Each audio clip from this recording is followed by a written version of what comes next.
వాళ్ళందరికీ స్వాగతం అండి. ఇప్పుడు నేను చెప్పబోయే కథ అక్బర్ బీర్బల్ కథలలో చిన్ని చిన్ని సంఘటనలు. అయితే మరి దొంగ సాధువు అంటే ఏమిటి, అతను ఎలాగా అయ్యాడు అని తెలుసుకుందామా? అక్బర్ చక్రవర్తికి పెద్ద సామ్రాజ్యం ఉంది. ఆ సామ్రాజ్యంలో సుల్తాన్పురి అనే ఒక ఊరుంది. ఆ ఊరిలో ఒక ఆశ్రమం ఉంది. అందులో ఒక గుడ్డివాడు సాధువు ఉన్నాడు. ఎప్పుడు తపస్సు చేసుకుంటూ ఉండేవాడు. ఆ సాధువుకి ఊరు జనాలందరి భవిష్యత్తు తెలుసని ప్రజలందరూ కూడా ఎంతో చక్కగా నమ్ముతూ ఉండేవారు. ఒకరోజు అతడి ఆశ్రమానికి ఒక వ్యక్తి తన అన్న కూతుర్ని తీసుకొచ్చాడు. ఆ అమ్మాయికి ఆరోగ్యం సరిగ్గా లేదు. ఎందుకంటే అతను కొన్ని రోజుల క్రితమే ఆమె కళ్ళెదురుగా వాళ్ళ అమ్మని నాన్నని దారుణంగా చంపేశారు. ఆ అగాత్యాన్ని ఆ పిల్ల కళ్ళారా చూసింది.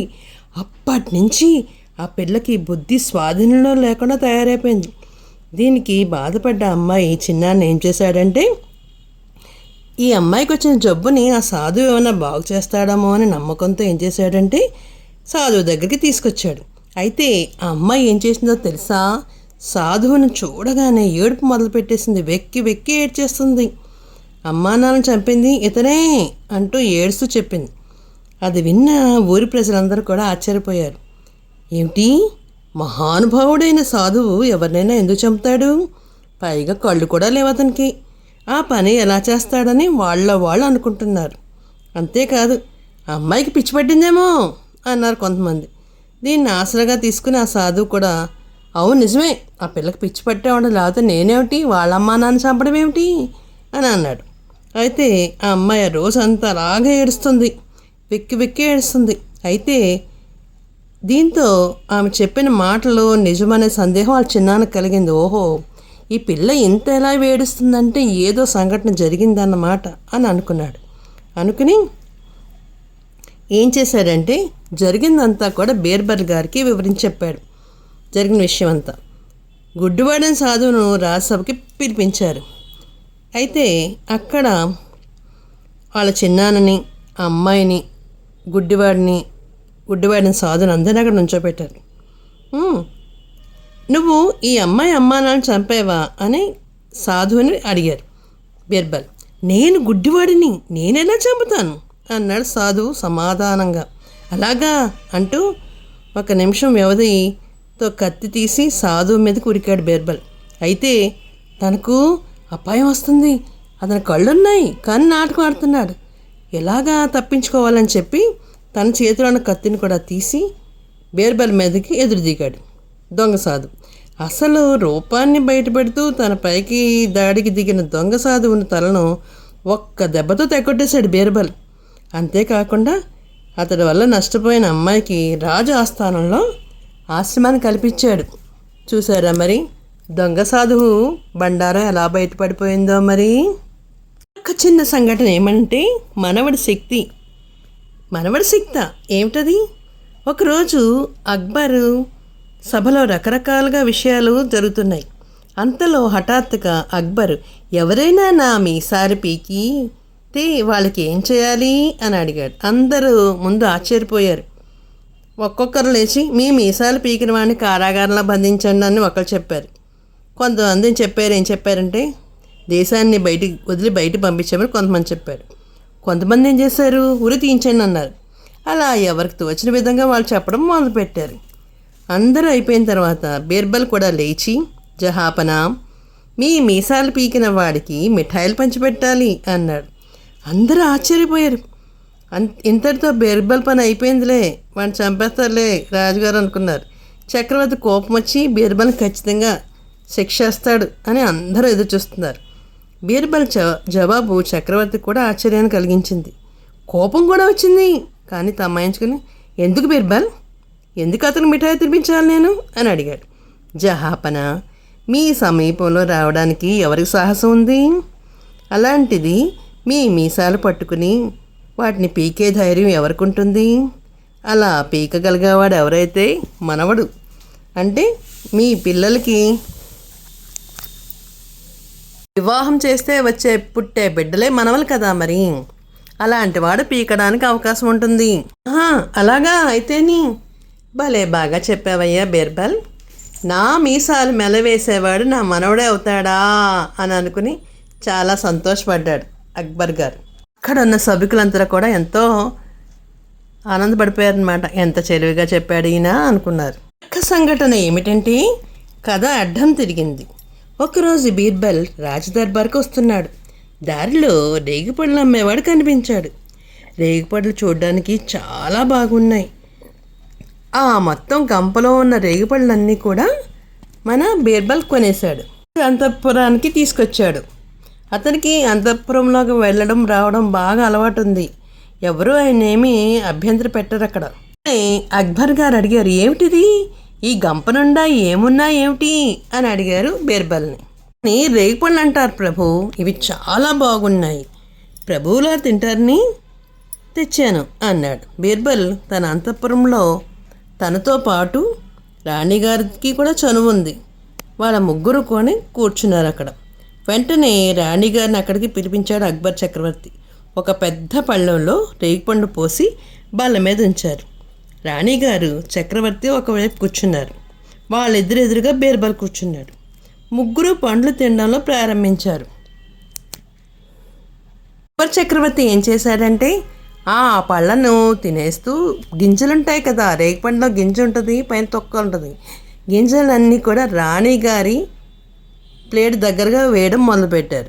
ఉద్దేశం ఏంటి, ఇన్ని పళ్ళు తినేసింది అని ఆవిడ హేళన చేద్దామని, చిన్నగా సరదాగా మాట్లాడదామని ఆయన ఉద్దేశం అన్నమాట. రేగిపళ్ళు తింటున్నారు, తిన్న గింజలన్నీ కూడా రాణిగారి వైపే వేసేస్తున్నాడు మన అక్బర్ చక్రవర్తి. ఇప్పుడు రాజు అంటున్నాడు, చూసావా రాణిగారు ఎన్ని తినేశారో, ఈవిడ ఎంత తిండిపోతో అని వ్యాఖ్యానించాడు. ముందు ఎన్ని గింజలున్నాయి చూసావా బీర్బల్, అన్ని తిన్నాదావిడ అని అన్నాడు. మాట విన్న వెంటనే బీర్బల్ ఏమన్నాడంటే, అక్కడ రాణిగారు సిగ్గుతో తలదించేసుకున్నారు. అయితే బీర్బల్ ఊరికే ఉంటాడా? వెంటనే, మహారాజా, రాణిగారి కంటే తమరే ఎక్కువ తిండిపోతులా ఉన్నారు. రాణిగారు పండ్లను తిని గింజలు మాత్రమే వదిలిపెట్టారు, తమరు పండ్లతో పాటు గింజలను కూడా మింగేశారు అన్నాడు. రాజుగారు కూడా సిగ్గుపడ్డారు. రాణిగారిని ఇరికించాలనుకుంటే, ఏమిటి నువ్వు నన్నే ఇరికించేశావు ఈ సమస్యలోని అని మనసులో అనుకున్నాడు అక్బర్ చక్రవర్తి.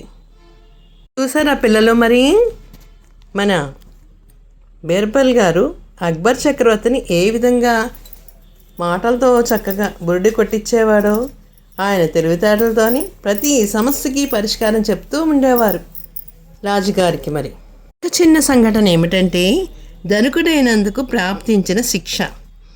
ఒకరోజు అక్బర్ పాదుషా తన మంత్రి బీర్బల్తో కలిసి వేటకు బయలుదేరాడు. అది చాలా చలికాలం. దాంతో చలి విపరీతంగా ఉంది. కొంత దూరం వెళ్ళాక వాళ్ళకి దారి పక్కన ఒక పేదవాడు కనిపించాడు. ఆ మనిషి శరీరం మీద చిన్న గోసిగుడు తప్ప మరేం వస్త్రం లేదు. అక్బర్ ఆ మనిషిని పరీక్షగా చూసి, బీర్బల్, ఈ వ్యక్తి బతికొన్నాడా చచ్చిపోయాడా అని ప్రశ్నించాడు. బీర్బల్ ఆ వ్యక్తి దగ్గరికి వెళ్ళి, లేదు ప్రభు, ఈ వ్యక్తి బ్రతికే ఉన్నాడు, చనిపోలేదు, ఆదరమసి నిద్రపోతున్నాడు అని చెప్పాడు. బీర్బల్ మాటలపై నమ్మకం కలగపోవడంతో అక్బర్ కింద పరుపు లేదు, కప్పుకోవడానికి దుప్పటి లేదు, కింద రాళ్ళు రప్పలు, పైన చలి, ఇంత చలిలో విశ్రాంతిగా నిద్రపోవడానికి ఎవరికైనా సాధ్యమవుతుందా? ఇతను నిశ్చింతగా మరణించాడు అని అన్నాడు. లేదు ప్రభు, ఇతను మంచి నిద్రలో ఉన్నాడు, ఇటువంటి నిద్ర మీకు నాకు కూడా పడదని చెప్పాలి అన్నాడు బీర్బల్. కష్టపడకపోతే అంతే మరి. వెంటనే అక్బర్ ఆ వ్యక్తి దగ్గరికి వెళ్ళి పరిశీలనగా చూశాడు. ఆ మనిషి గాఢ నిద్రలో ఉన్నట్టు గ్రహించాడు. ఆశ్చర్యపోయాడు. వెంటనే బీర్బల్, నువ్వు అన్నట్టుగానే ఈ వ్యక్తి గాఢ నిద్రలోనే ఉన్నాడు, కానీ ఇతనికి రాళ్ల మీద ఇంత చలిలో నిద్ర ఎలా పట్టిందో నాకు అర్థం కావట్లేదు అన్నాడు. జహాపనా, ధనికుడై ఉండడానికి నిద్ర పట్టడానికి ఏమీ సంబంధం లేదు. నిద్ర పడితేనే ఇష్టపడితేనే వస్తుంది. ఆ పేదవాడు కష్టపడి పనిచేసుకుని అలసిపోయాడు, అందువలనే ఇతని గాఢ నిద్ర పట్టింది. ఇటువంటి సుఖనిద్ర కష్టపడితేనే లభిస్తుంది అని చెప్పాడు బీర్బల్. అయినప్పటికీ బీర్బల్ మాటల మీద అక్బర్కి నమ్మకం లేదు. అది కాదు బీర్బల్, ఈ వ్యక్తికి ధనవంతుల ఆహార పానీయాలు, నిద్రపోవడానికి హంసతూలిక తల్పాలు ఉంటే ఇతడు ఎంత చక్కగా గాఢ నిద్రపోతున్నాడు అన్నాడు అక్బర్. హుజూర్, మీరన్న మాటలు నిజం కావు. కావాలంటే ఇతన్ని కొంతకాలం ధనవంతునిగా చేసి చూడండి అన్నాడు బీర్బల్. దీంతో తాను చెప్పిన మాట నిజమని నిరూపిస్తానన్నాడు నిశ్చయించుకున్నాడు అక్బర్ చక్రవర్తి. ఆ వ్యక్తికి నిద్ర నుండి లేపి తన వెంట రాజభవనాన్ని తీసుకెళ్ళాడు. ఆ వ్యక్తి నివసించడానికి చక్కగా సకల సౌకర్యాలతోని ఒక మంచి భవనం ఏర్పాటు చేశాడు. రుచికరమైన ఆహార పదార్థాలు పెట్టారు. విశ్రాంతి తీసుకోవడానికి మంచి పరుపు, మంచం అన్నీ కూడా ఏర్పాటు చేశారు. కష్టపడి కాయకష్టం చేసుకున్న ఆ వ్యక్తి ఆ రాజభవనంలో తినడం, విశ్రాంతి తీసుకోవడం తప్ప మరి ఏ పని లేకుండా ఒక 15 రోజులు గడిచిపోయినాయి. ఒకనాడు అక్బర్ ఆ వ్యక్తి దగ్గరికి వచ్చి బీర్బల్ని అడిగాడు. ప్రభు, ఈ నకిలీ ధనకుడికి 3 దినాలుగా జ్వరం వచ్చిందని చెప్పాడు. ఆ మాట వినగానే ఉలిక్కిపడ్డాడు అక్బర్. అంటే అతనికి విశ్రాంతి లేదన్నమాట. ఎవరి నిర్లక్ష్యం వల్ల ఇలా జరిగింది అని ప్రశ్నించాడు. జహాపనాం 4 రోజుల క్రితము సాయంత్రము ఈయన బండిలో కూర్చుని షికారుకి వెళ్ళాడు. దారిలో చలిగాలి తగిలింది. దాంతో అతనికి జలుబు చేసి జ్వరం వచ్చింది అని చెప్పాడు బీర్బల్. చలి నుండి రక్షించుకోవడానికి ఈ సమయంలో అతని దగ్గర దుప్పటి లేదా అని అన్నాడు. లేకేం ప్రభు, ఆ మనిషి మీద తమకు అపారమైన దయ ఉంది కదా, ఇంకా వస్త్రాల లోటేంటి? అతని తల దగ్గర నుండి కాళ్ళ వరకు అన్నీ ఉన్ని వస్త్రాలే కప్పించి ఉంచాడు. అయినా అతని జలుబు చేసిందని చెప్పాడు బీర్బల్. అతని నిద్ర బాగా పడుతుంది కదూ అడిగాడు అక్బర్. ఏ పూట సరైన నిద్ర లేదు. మంచి మంచాల మీద పడుకున్నాడు, అయినా కూడా నిద్రలేదు. కాళ్ళు పడితే కాసేపు నిద్రపోగలుగుతున్నానని చెప్పాడు బీర్బల్. ఎందుకని? రోడ్డు పక్కన చిరిగిపోయిన బట్టలతో పడుకున్న చలి లేదు, ఇక్కడ ఉన్ని వస్త్రాలతో కప్పుకున్న చలి జ్వరం చేయడం, డబ్బు రావడం ఏమిటి అన్నాడు. అక్కడ అతను రాళ్ల మీద హాయిగా నిద్రపోగలిగాడు. ఇక్కడ మంచి పరుపుల మీద, మంచి తలప మీద పడుకున్న నిద్ర పట్టట్లేదు. ఎంత ఆశ్చర్యం అంటూ తన ఆశ్చర్యాన్ని వ్యక్తపరిచాడు అక్బర్. దీంట్లో ఆశ్చర్యపడడానికి ఏముంది ప్రభు, అతడి పాపం ధనికుడే కష్టాల పాలయ్యాడంతే అన్నాడు బీర్బల్. రాళ్ళు రెప్పలపై హాయిగా నిద్రించవలసిన వ్యక్తి హంసతూలికా తల్పం మీద నిద్రించలేకపోతున్నాడు. ఇది డబ్బునివాడు అయి ఉండడం వల్ల అతను తగిన శిక్ష. ఇంతకుముందు అతను పగలంతా కష్టపడి పనిచేసేవాడు. అందువల్ల అతని శరీరము ఆరోగ్యంగా ఉండేది. దాంతో అతను మంచి నిద్ర పట్టేది. ఇప్పుడు మీరు ఇతనికి విశ్రాంతి ఇచ్చి సుకుమారంగా తయారు చేసేశారు. మామూలు చలి, వేడి కూడా ఇతను భరించలేనంతగా అయిపోయాడు అన్నాడు బీర్బల్. అక్బర్ ఇప్పుడు కూడా బీర్బల్ మాటల మీద నమ్మకం లేదు. ఆ రాత్రి ఆయన బీర్బల్ వెంట పెట్టుకుని తన నకిలీ ధనవంతుడి భవనానికి వెళ్ళాడు. అక్కడ ఒక వ్యక్తి మంచం మీద నిద్ర పట్టగా అవస్థపడుతున్నాడు. ఆ వ్యక్తికి ఎందుకు నిద్ర పట్టట్లేదని బీర్బల్ని అడిగాడు అక్బర్. జహాపన, అతని పక్క మీద ఏదో ఉండి గుచ్చుకుంటుంది, అందుకే అతను నిద్ర పట్టట్లేదు అన్నాడు. బీర్బల్ లోపలికి వెళ్ళి తన మంచాన్ని పరీక్షించి చూశాడు. దుప్పటి కింద ఒక పత్తి గింజ కనిపించింది. దాన్ని అక్బర్ చూపించి, చూడండి ప్రభు, దీని కారణంగా ఈ ధనవంతుడు నిద్ర పట్టట్లేదని చెప్పాడు. ఇంతకుముందు ఇతనికి రాళ్ళు గుచ్చుకోలేదు. ఇప్పుడు ఈ చిన్న విత్తనం ఇతనికి కష్టంగా కలిగింది. మీరు ఇతన్ని ఒక చేత్తో పక్క కూడా దొలపనివ్వడం లేదు. ఇది ధనవంతుడైనందుకు ప్రాప్తించిన శిక్ష. కష్టపడి పని చేయకపోవడమే దీనికి కారణం అని అక్బర్తో అన్నాడు బీర్బల్. అప్పటికి బీర్బల్ మాటల్లో ఒప్పుకున్నారు అక్బర్ గారు. మర్నాడు ఆ వ్యక్తిని రాజభవనం నుంచి పంపించేస్తూ, ముందుగా నువ్వు ఎలా అయితే కష్టపడి పని చేసుకున్నావో అలాగే కష్టపడి సుఖాన్ని తెచ్చుకో అని చెప్పి, అలాగే జీవించు అని చెప్పి రాజభవన్ నుంచి పంపించేశారు అక్బర్ గారు. చూసారా మరి, కష్టపడిన వాడికి చక్కగా నిద్ర పడుతుంది. అంతేగాని ఏ కష్టమో లేకుండా తినేసి పడుకుని చేస్తూ ఉంటే నిద్ర ఎలా పడుతుంది? మరి పట్టదు కదా. ఇలాంటి చిన్న చిన్న సంఘటనలు ఎన్నిటినో కూడా బీర్బల్ అక్బర్ గారికి అన్నీ వివరిస్తూ చెప్పాడన్నమాట. పిల్లలు వింటున్నారా మరి? తెలుగువారి దీపకాంతికి లైక్ చేసి, షేర్ చేసి, సబ్స్క్రైబ్ చేసి, కామెంట్ రూపంలో పెట్టండి మరి.